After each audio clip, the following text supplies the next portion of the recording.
No pro bono law. My name is Roland Mumford.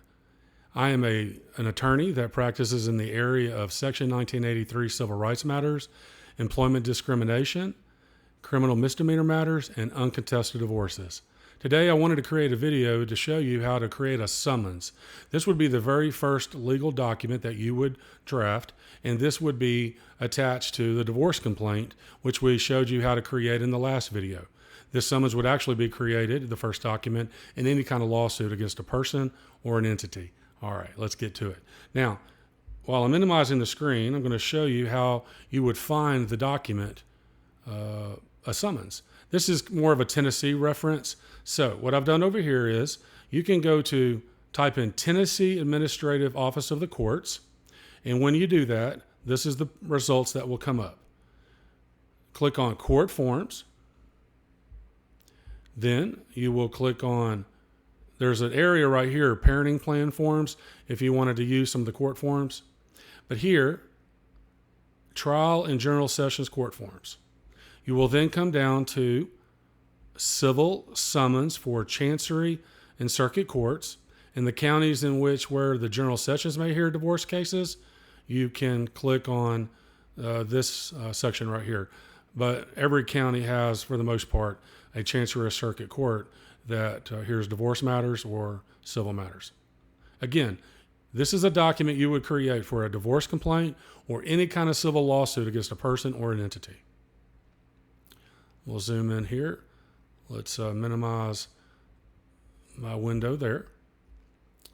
And here you would put in the name of the county. The clerk will put in the case number here. You would put your name. Now it needs to be your legal name, and then the legal name of your spouse or the person you're suing or the business entity. You could find the name of a business entity by going to the Secretary of State for Tennessee or the particular state you're in and typing in a few words that would bring up their name, and it would tell you the formal entity that you would add. This served on, that's where somebody would fill in the date that the person was served. Then here you write it, that would be after the fact. You would write in here where it says you are hereby summoned to defend a civil action filed against you in. So this would be the name of the court, Chancery or Circuit or General Sessions, and then here you would fill in the name of the county where the courthouse is where you filed. This area right here where it says issued and clerk, that would be filled in by the court clerk. And that is what makes this a formal issued legal pleading, an issued summons. Here where it says attorney for plaintiff, you can mark through that and just write pro se, P-R-O, and then S-E, it's a Latin phrase meaning representing yourself, and then write your legal name right there.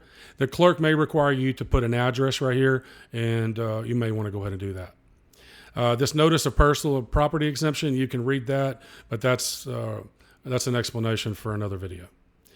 Then when the summons is served, the only people that can serve a summons in Tennessee is anybody 18 years of older or the attorney can do it. In Georgia, where my primary office is in Savannah, Georgia, the state statute requires that it has to be a certified process server. And there are some other rules about service of process.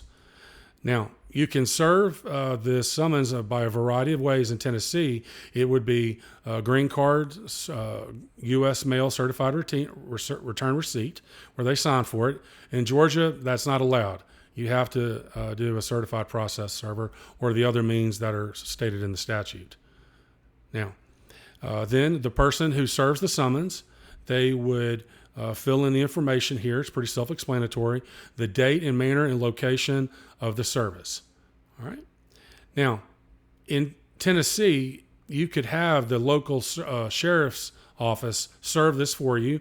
It's around $42, and the clerk will take the summons, issue it, and then if you decide to go that route, then they will have they'll send it to the sheriff to serve it. And then that sheriff will fill out this bottom section and file it back with the clerk, and that saves you a lot of time. All right.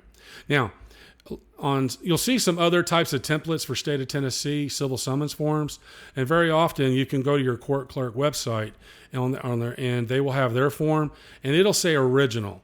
If it says original, that's what you would mark. For some reason, the state doesn't have it on this template. Original means the first summons that's issued. Then for some reason you're not able to serve it and you need another summons issued, then you would mark an X by where it says pluries. Then for some reason you need a third or more summons, then it would, the second summons would be alias. The third or summons or after would be pluries. My apologies. All right. So that is how you would have a civil summons drafted and served, and I hope that this helps you. Thank you very much for watching this video, and please visit mumford.law if you have any questions. Have a great day. Thank you.